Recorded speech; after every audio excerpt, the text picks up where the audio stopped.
Kita tak boleh nak predik, kita tak boleh nak jangka apa yang Nabi nak sampaikan. Tetapi para ulama mengulas, para ulama memberikan syarahan kepada maksud-maksud dalam hadis. Kemungkinan inilah yang Nabi nak sampaikan. Maka kata mereka bahawa itipati keselamatan pada fitnah akhir zaman terletak kepada dua tonggak, iaitu tonggak beriman kepada Allah dan beriman kepada hari kiamat. Dua tonggak inilah yang menjadikan kita selamat daripada segala fitnah akhir zaman. Disebabkan kerana pada akhir zaman, fitnah yang paling besar akan menimpa umat Islam ialah fitnah kekufuran. Itulah tajuk yang kita nak bahas malam ni. Dalam kesempatan yang ada, kita ingin bincangkan tajuk kekufuran di zaman moden. Bila kita sebut kekufuran di zaman moden, adakah bermaksud kekufuran di zaman dahulu kala dengan zaman moden? Berbeza.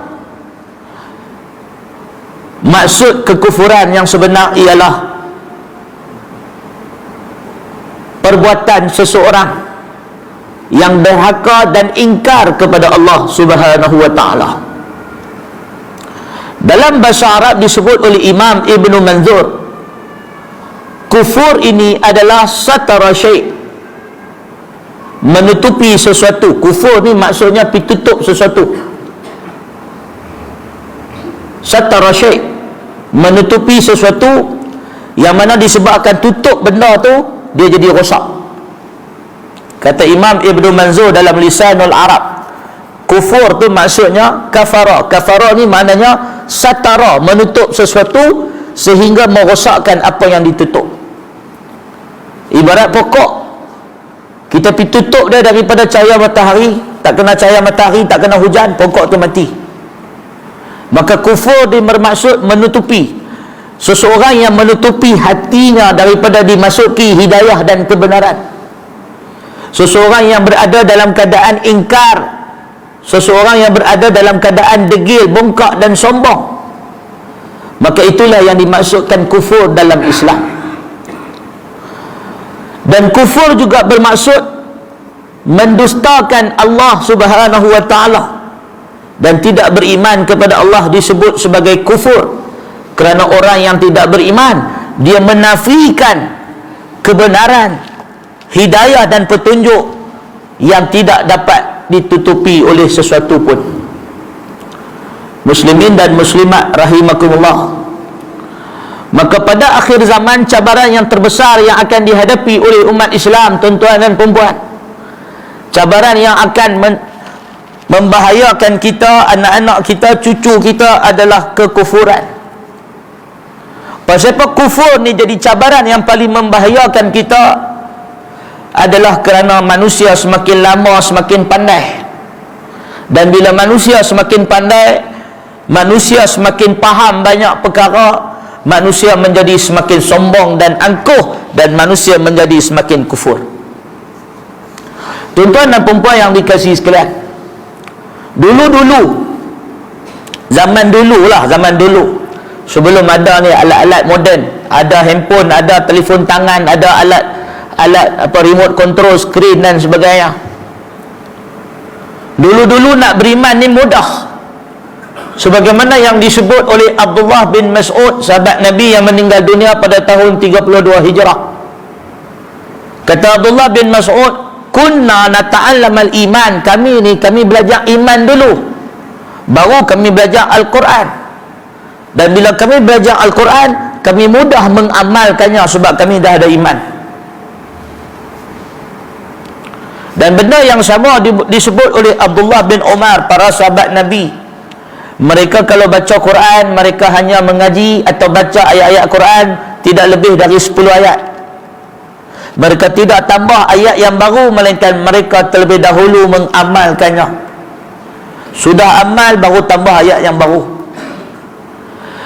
Dalam riwayat yang lain daripada Ubay bin Ka'ab, sahabat Nabi yang meninggal pada tahun 18 Hijrah, kata Ubay bin Ka'ab, orang-orang Arab sahabat Nabi dipermudahkan kepada mereka untuk beramal, tetapi dipersusahkan kepada mereka untuk menguasai Al-Quran.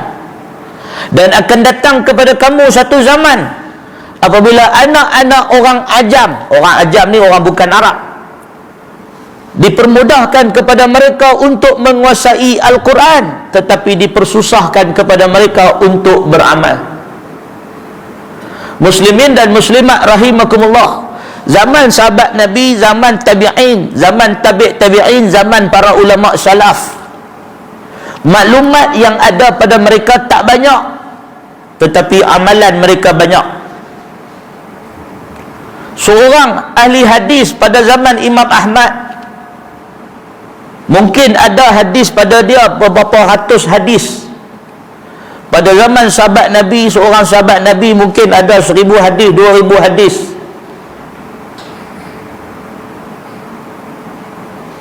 Ini kerana pada zaman mereka nak dapatkan satu hadis, mereka terpaksa bermusafir berbulan-bulan nak ambil satu hadis. Sebagaimana yang disebut oleh para ulama, Abu Ayyub Al-Ansari, Jabir, Abdullah bin Unais dan ramai lagi sahabat Nabi yang travel jauh semata-mata nak ambil satu hadis. Abdullah bin Abbas mengisahkan dalam hadis Bukhari, ketika mana dia masa masih kanak-kanak, masih muda, dia pergi tidur depan rumah sahabat Nabi semata-mata nak ambil hadis berkenaan daripada Nabi SAW. Kata Ibnu Abbas, aku pergi ke rumah-rumah orang yang aku tahu ada hadis Nabi, aku duduk depan pintu rumah dia, aku tunggu sampai dia keluar. Bila dia keluar, aku pun tanya dia hadis yang dia dengar dari Nabi, aku nak kumpul hadis Nabi. Tuan-tuan dan perempuan yang dikasihi sekalian, pada zaman mereka hadis tak banyak yang seseorang yang menguasai hadis, dan nak cari satu hadis kena travel jauh. Kata Imam Ahmad, aku melakukan perjalanan dengan kaki aku menuntut hadis sebanyak 2 juta fasak. Dia berjalan kaki timur barat cari hadis. Namun pada zaman mereka iman tu mudah, ilmu tak banyak, iman tu mudah. Allah jadikan pada mereka kemudahan untuk percaya, untuk yakin pada benda yang mereka tak nampak dengan mata. Zaman tuan-tuan dulu, zaman nenek moyang kita, tok nenek kita bukan pandai Quran sangat. Bukan semualah. Majoriti tok nenek kita dulu kadang-kadang Quran pun tak habis, tapi surah Yasin habis lah. Ada orang tua dulu dia hanya boleh hafal surah Yasin, hanya tahu Yasin. Apa-apa Yasin, apa-apa Yasin, sakit Yasin, sakit perut Yasin, demam Yasin. Tetapi kerana dia percaya, yakin dan pegang sungguh-sungguh dengan surah Yasin, Allah bagi apa yang dia nak. Tetapi hari ini tuan-tuan, kita begitu mudah hafal Quran. Ada kursus pantas menghafal Al-Quran, ada kursus-kursus cepat nak tahfiz Quran. Hantar anak kita pergi kursus 3 bulan boleh hafal Quran, setahun boleh hafal Quran. Belajar Quran dalam seminggu dah boleh pandai baca Quran. Tetapi masyarakat kita pada hari ini susah nak percaya dan beriman kepada Allah dan beriman kepada hari kiamat dan apa yang tak dapat dilihat oleh mata kepala. Pasal apa jadi begitu tuan-tuan? Sebab iman kita, kekuatan jiwa kita lemah. Pada zaman dahulu, muslimin dan muslimat rahimakumullah, orang-orang kita memang banyak benda yang tak berapa nak ilmiah. Orang-orang kita memang banyak buat benda bid'ah. Orang-orang kita memang banyak buat benda khurafat. Tetapi dari sudut positif, dia senang percaya. Dia senang percaya. Orang kita dulu-dulu, kalau budak-budak sakit, kalau kaki bengkak sebelah, anak beranak tiba-tiba kepala bengkak, kepala besar, perut, perempuan tak mengandung tak apa, tiba-tiba buncit, maka orang akan kata ni sihir, ini jin buat. Dia tak nampak pun jin, dia tak nampak pun tukang sihir duk sihir, tapi dia Dia boleh percaya dengan kewujudan makhluk gaib yang bernama jin, walaupun dia tak pernah tengok jin.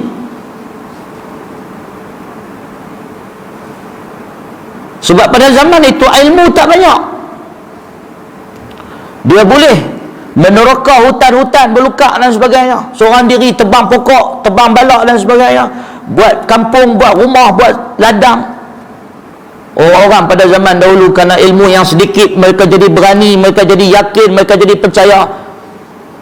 Mereka tidak bimbang apa nak jadi pada masa akan datang. Tuan-tuan, apabila Allah Subhanahu wa taala memberikan nikmat pengetahuan kepada kita, Allah memberikan nikmat kemajuan industri, kemajuan teknologi kepada kita. Anak kita sakit demam, kita boleh bawa pergi hospital. Kita bawa pergi hospital, doktor cek, doktor ambil sampel darah, doktor tengok sampel darah. Dia boleh kesan dalam darah tu ada apa. Dalam darah tu ada virus, dalam darah tu ada bakteria, ada kuman. Itu punca suhu badan dia naik. Kalau ada kuman, doktor bagi antibiotik. Bagi antibiotik, makan antibiotik, dia punya demam pun surut, kuman dia pun kena bunuh, habis mati, dia pun sihat.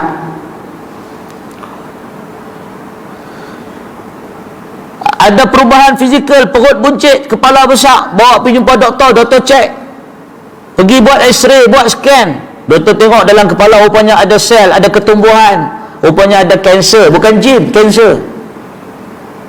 Maka semua benda ni dengan pengetahuan dan teknologi yang telah ada dalam umat Islam sekarang, masyarakat dunia hari ini, menyebabkan manusia semakin angkuh dan sombong kerana dia boleh tahu semua benda. Dulu-dulu kalau turun hujan, anak-anak kita tanya pasal apa hujan turun? Pasal Tuhan nak turunkan hujan. Siapa yang turunkan hujan? Allah. Macam mana hujan turun? Malaikat turunkan hujan. Dia tak pernah tengok Allah, dia tak pernah tengok malaikat, tapi bila dia beritahu, dia pun tak boleh nak kata apa, dia percaya je lah. Senang nak percaya zaman dulu. Tapi zaman sekarang, tuan-tuan, anak-anak kita belajar ilmu geografi, anak-anak kita belajar ilmu sains, dia tahu pasal apa hujan turun, pasal wap air daripada laut, wap air daripada darat meruap naik ke langit, ke atmosfera. Wap air yang terkumpul di atmosfera tu, dia terkondensasi, dia berubah bentuk daripada gas jadi cecair, kemudian dia pun tumpah ke bumi sebagai hujan. Kita boleh cerita proses, kita boleh ada alat mengukur kelajuan angin, kelajuan wap, kita boleh tengok awan bergerak dan sebagainya. Kita boleh buat hujan palsu lagi, hujan buatan pun kita boleh buat. Maka manusia menjadi semakin sukar nak percaya. Maka semakin lama, semakin maju, semakin banyak benda boleh explain.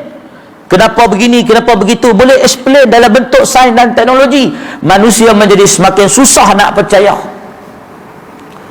Maka semakin ramai di dunia barat, di Eropah dan sebagainya, anak-anak muda di Jepun yang bunuh diri sebab tekanan jiwa, sebab depression, sebab tidak ada harapan, sebab merasakan hidup mereka sia-sia. Kerana mereka tidak percaya adanya kehidupan selepas mati, kerana mereka tidak yakin adanya hari kiamat, kerana mereka tidak yakin adanya hari kebangkitan. Kerana diri mereka telah dididik secara tidak langsung oleh pengetahuan sains dan teknologi, kerana diri mereka secara tidak langsung telah dididik dengan persekitaran untuk percaya kepada bukti, empirical proof, kena ada bukti. Percaya kepada bukti yang boleh dilihat dengan mata. Bakteria boleh dilihat di bawah mikroskop, kuman boleh dilihat oleh mikroskop, boleh explain angin, kenapa hujan turun, kenapa kilat turun. Maka secara tidak langsung manusia menjadi semakin kufur, semakin angkuh, semakin sombong, dan semakin sukar mempercayai apa yang tidak dapat dilihat oleh mata. Dahulu kalau ada orang kena sampuk, senang, kita kata ni kena buatan jin. Kalau sekarang, tuan-tuan, tidak mudah. Ada orang kena sampuk, ada orang tiba-tiba meracau, kita bawa pergi hospital, doktor akan kata ni dia meracau mungkin sebab kekurangan gula, sugar rush, gula kurang dalam badan. Ini mungkin sebab dia punya chemical imbalance dalam kepala. Kandungan bahan kimia dalam otak dia mungkin kurang. Hormon dia mungkin ada masalah. Mungkin dia punya buah pinggang ada problem, mungkin hati dia ada problem, sebab tu dia jadi macam ni. Lepas tu bagi ubat.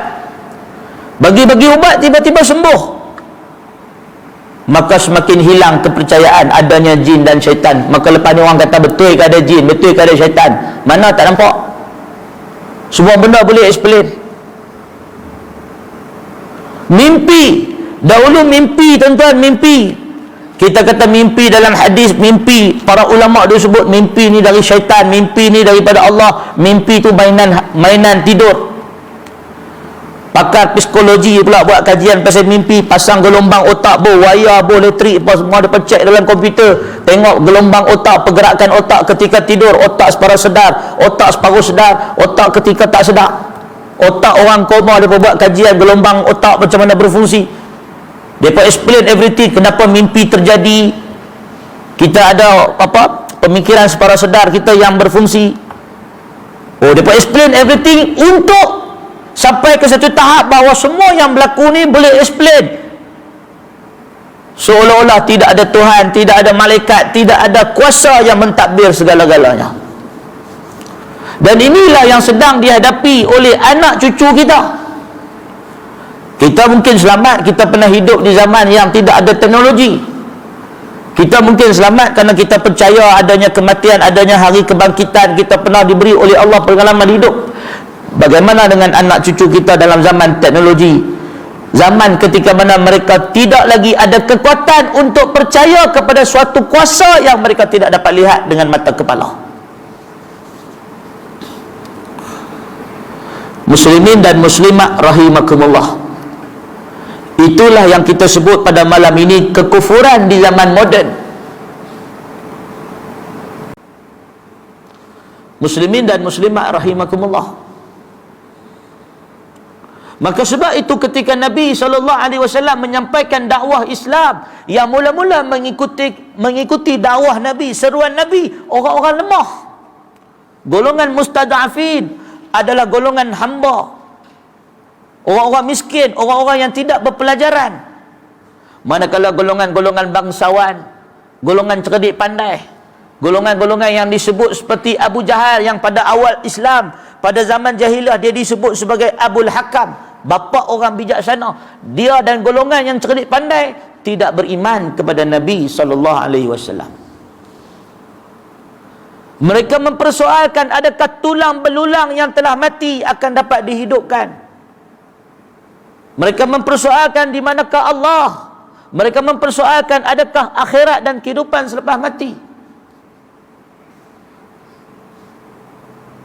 Muslimin dan muslimat rahimakumullah, itulah cabaran. Maka itulah yang disebut oleh Nabi SAW, keselamatan pada akhir zaman terletak kepada keimanan kepada Allah dan hari akhirat. Kerana kekufuran pada zaman moden ini adalah sangat dahsyat. Semakin banyak teknologi, semakin banyak pergantungan manusia kepada kematangan pengetahuan, manusia menjadi semakin mendustakan Allah Subhanahu wa ta'ala. Kita mendustakan. Mula-mula kita dustakan syaitan. Tuan-tuan, sudah ada di barat orang mendustakan syaitan. Dia kata tak wujud syaitan. Dalam Quran Allah sebut tentang kisah iblis yang diusir daripada syurga. Kisah iblis yang diusir daripada kalangan para malaikat. Kata sebahagian golongan-golongan yang percaya kepada sains, golongan etis. Etis ni bukan tak percaya Tuhan. Mereka percaya Tuhan tapi bukan Tuhan Allah. Mereka percaya Tuhan, iaitu hawa nafsu mereka sebagai Tuhan, akal mereka sebagai Tuhan. Mereka mempertuhankan akal dan hawa nafsu mereka. Golongan etis, mereka tak percaya kepada Allah. Mereka tak percaya adanya kuasa makhluk yang tidak nampak dengan mata. Tak ada syaitan, kata mereka. Mereka memberikan justifikasi syaitan ni sebenarnya tak wujud. Kenapa ada orang buat jahat? Bukan sebab godaan syaitan, tetapi sebab faktor genetik. Mereka kata dalam tubuh badan manusia ni ada ada DNA, ada genetik. Seorang yang perogol, seorang yang pembunuh, genetik dia akan dibawa oleh anak cucu dia yang ada tendensi, yang ada kecenderungan untuk melakukan jenayah yang sama yang dibuat oleh nenek moyang dia. Dia bawa pula dari sudut faktor genetik, dia bawa lah bukti-bukti genetik. Seorang pembunuh kalau ada anak, anak dia pun ada tendensi nak bunuh orang sebab faktor genetik. Dia kata tak ada syaitan. Ni semua boleh diterangkan dalam bentuk fakta sains. So syaitan pun dah tak ada. Kalau syaitan tak ada, iblis pun tak ada. Ending dia apa? Dia nak kata Allah pun tak ada, Tuhan pun tak ada. Dia nak kata dunia ni terjadi dengan sendirinya. Sebab tu dia pun mencipta teori Big Bang. Terjadinya alam ni sebab letupan-letupan yang berlaku secara rawak, secara semula jadi, natural cause.